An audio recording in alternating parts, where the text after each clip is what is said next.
এত টাকা পয়সা, এত বাড়ি গাড়ি, এত দ্বন্দ্ব, আমি কি করব? না, এবার একটা কিছু করতেই হবে। তাহলে ঘটক সাহেবকে একটা কল করি। বাইগান।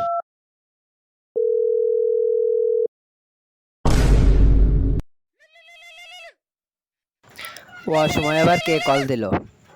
হ্যালো, ঘটক সাহেব, আপনি কোথায় আছেন? আমি তো উগান্ডা থাকি। ও আপনি সেই উগান্ডার ভাই নাকি? তা আপনি আমার জন্য একটা মেয়ে দেখেন দেশে। আমার তো বাড়িঘর দ্বন্দ্ব হলো সবই আছে, এভরিথিং, আমার জন্য একটা পাত্রী দেখেন। ও এটা কোনো ব্যাপারই না। তো আপনি কখন আসছেন? ফোনটা কেটে আপনি সামনে তাকান। জি জি জি, ওকে, কামিং কামিং কামিং। ये सब क्या देखना पड़ रहा है। ভাই বিলটা এসে দিচ্ছি, বিয়ে বাড়িতে গেছে।